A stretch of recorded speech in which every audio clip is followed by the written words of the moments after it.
All right, let's just jump right in. What if I told you there's a secret user manual for life? One that you never got, and, well, it pretty much flips everything you thought you knew about success, happiness, and even your own brain completely on its head.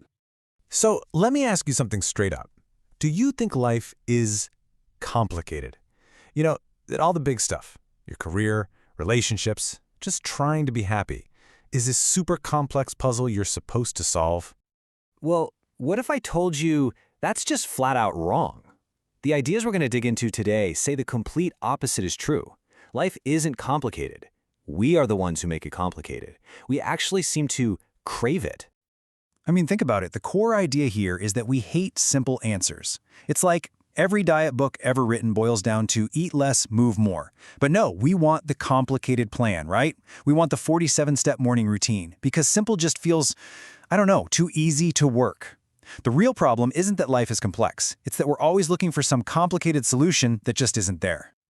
Okay, so let's start peeling back the layers. In this first part, we're going to look at some of life's most counterintuitive rules.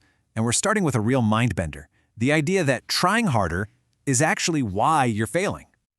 Yeah, there's actually a name for this. It's called the backwards law, and it perfectly captures this weird human paradox. The more you consciously go after something, especially a feeling, the more it slips through your fingers. It's just like trying to grab a fistful of water, right? The harder you squeeze, the less you hold. And you know this is true. You felt it. The harder you try to fall asleep, the wider awake you are. The more you chase happiness, the more it feels like it's just over the horizon. You try to force someone to love you? Yeah, good luck with that. You just push them away. And creativity? You can't force that stuff. Any artist, any athlete will tell you that the second you start overthinking it, it's gone. So what's the secret? It's all about a mental shift. The trap is trying too hard, that desperate white-knuckle grip on the outcome. The solution isn't to do nothing, it's relaxed action. It's putting in the effort, for sure, but without being obsessed with the result. You're mastering how to surf the wave, not trying to control the entire ocean. And that brings us to the next big joke life plays on us, this obsession with control. I mean, you can schedule every minute of your day, you can have a plan for everything, and life will just laugh and throw a wrench in it. Trying to control everything is a losing game. The more you try to clamp down, the more chaos you actually create. You know, the Stoics nailed this thousands of years ago. It really just boils down to two things. You can only control two things in this entire universe: your actions and your reactions. That's it. Everything else, totally out of your hands. You can't control the traffic, right? But you can control what time you leave for work. Okay, so if we can't always trust our effort, can we trust our own brain? Let's pop the hood and look at the user manual for that thing between your ears. And I'll give you a little spoiler alert, it is not the super reliable, logical computer you think it is. Check this out. Your brain is mostly fat, like 60% fat, and it's a calorie hog, burning through a fifth of your daily intake.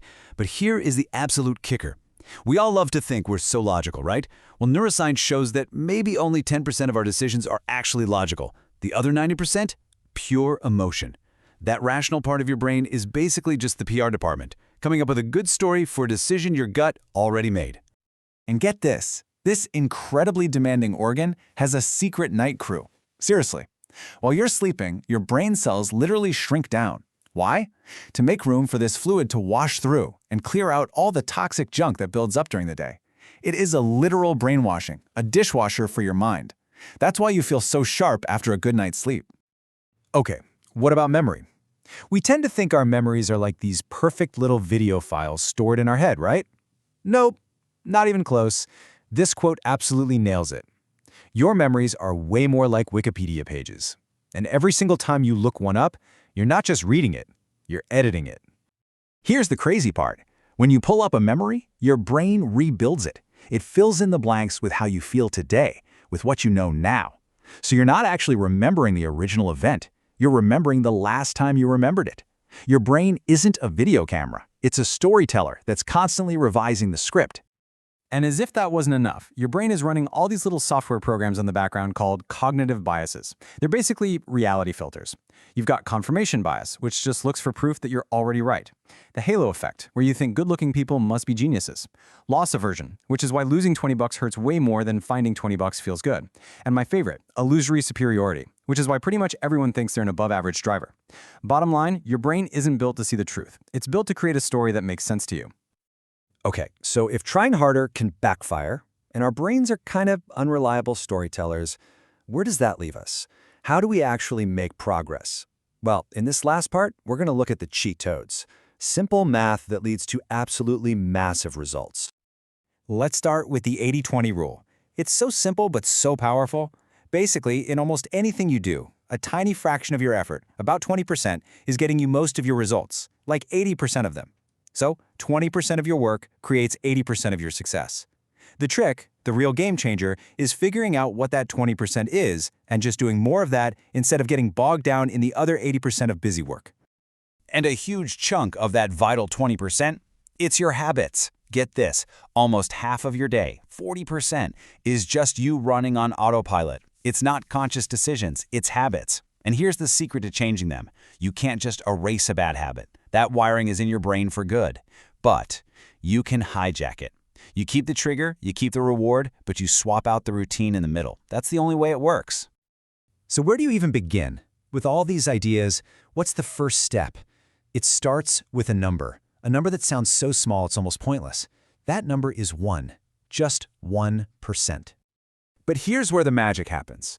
Because a tiny 1% improvement every day doesn't just add up, it compounds. And after a year, you're not 365% better. No, you are almost 38 times better. That's a 3,778% improvement. It shows you that real success isn't about these giant one-time efforts. It's about the incredible power of tiny, consistent gains day after day. And that really ties everything together, doesn't it? We have this idea that life is about finding yourself, like you're on some cosmic scavenger hunt. But that's not it at all. Life is about creating yourself. You're the architect. You're building who you want to be, one choice, one habit at a time. So, if we boil this whole thing down, the ultimate cheat code for life is really just 3 simple steps. First, let go. Accept what you can't control, and that's pretty much everything. Second, take charge of what you can control, your actions and your reactions. And third, put it all together by compounding tiny 1% improvements every single day. And that's it. That's the manual. You get the backwards law, you know your brain has its quirks, and you understand the simple math that leads to huge growth. You've got it now. So there's really only one question left. Now that you have the manual, what are you going to build?